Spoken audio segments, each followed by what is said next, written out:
বিহার যাদবপুরের মাসিক সৎসঙ্গ সম্পন্ন হল 1 জুন 2025 রবিবার।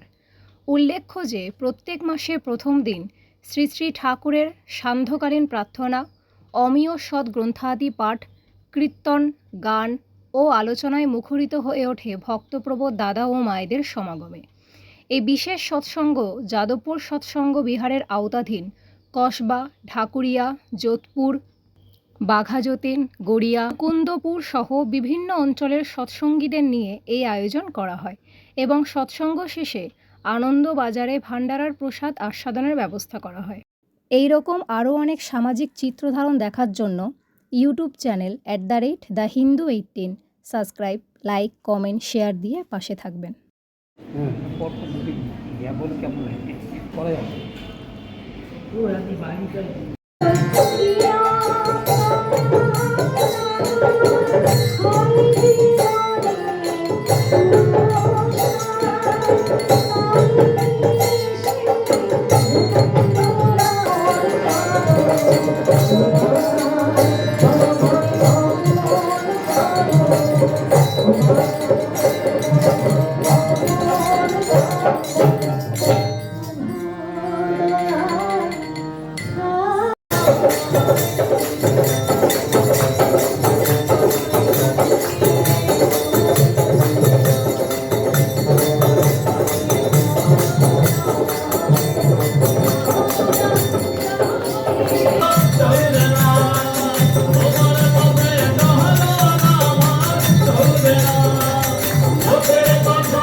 আমি শক্তি চাহিলে ভিক্ষা আমি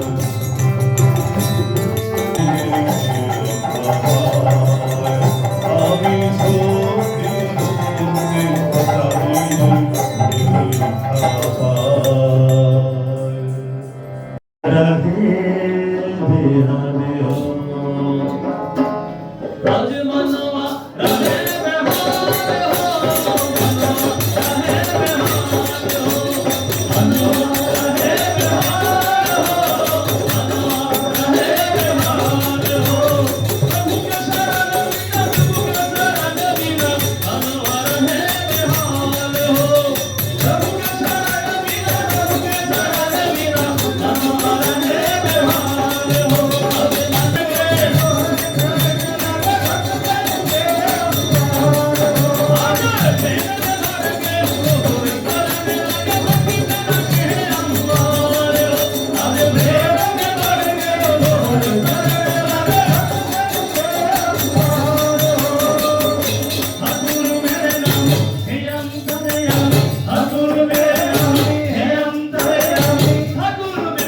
আমাদের মন্দিরের সঙ্গে যুক্ত এবং ডিপি ওয়ার্কসের একজন অগ্রণী ভূমিকায় থাকে, কিন্তু তার একটা নতুন পরিচয় আজকে হয়েছে, সেটার জন্য আমি উঠে দাঁড়িয়েছি। গত 27শে মে স্নান উৎসবের দিনে শ্রী শ্রী ঠাকুরের পবিত্র যাজক পাঞ্জার অধিকারী হয়েছে সে। আমরা তাকে এতদিন যেভাবে জানতাম তার নতুন পরিচয় এবং ঠাকুরের কর্ম জগতে তার অনেক দায়িত্ব বেড়ে গেল এবং সেই সুযোগ, সেটা আমাদের সকলের খুশির ব্যাপার যে আমাদের যাদবপুর মন্দিরের সঙ্গে বিশেষভাবে যুক্ত এবং আমাদেরই ছেলে, তার কাছ থেকে আমরা ঠাকুরের কথা শুনবো।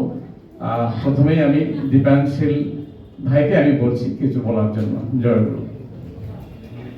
আমাকে আরো বেশি করেই আপনাদের প্রবলেম কি হচ্ছে বা ঠাকুরের ভাবধারাকে এগিয়ে নিয়ে যাওয়ার জন্য আপনাদের কি কি বিষয়ে সুযোগ সুবিধা করে দিলে আপনাদের এগিয়ে যেতে আরো সুযোগ সুবিধাটা হয়, সেই দিকে বিশেষ করে নজর দিতে বলেছেন।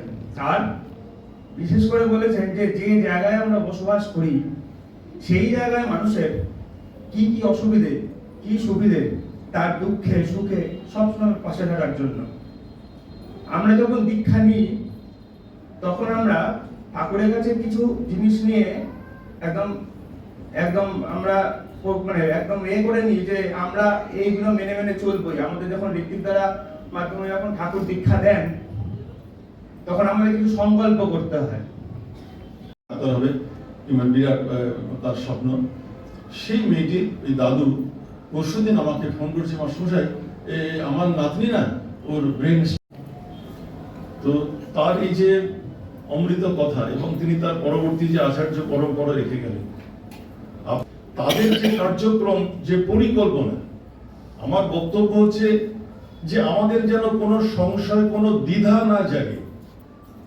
তাদের যে দূরদর্শিতা, দিব্য দৃষ্টি, যে দিব্য দৃষ্টি দিয়ে তারা এই ওদের খুঁজে আমার কোলে ফিরিয়ে এনে দেয়, আমি তাই খুঁজে আপনাদের ফিরিয়ে দিতে এসেছি। আমি খুঁজে পাইনি, তিনি আমাকে ওই দিচ্ছেন না, দেওয়ার সেই আগ্রহ হারিয়ে ফেলেছেন।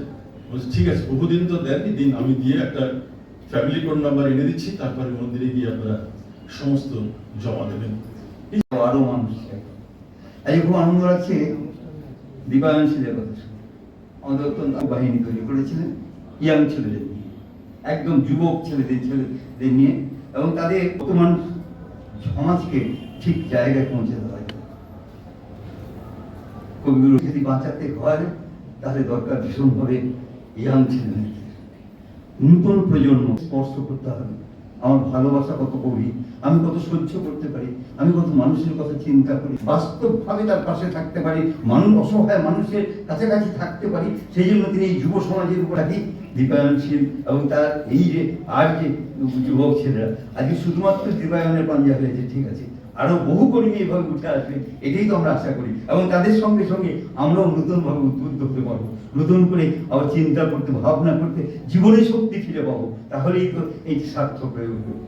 ঠাকুরের শ্রীচরণে সবার সর্বাঙ্গীন মঙ্গল প্রার্থনা করি। জয় গুরু।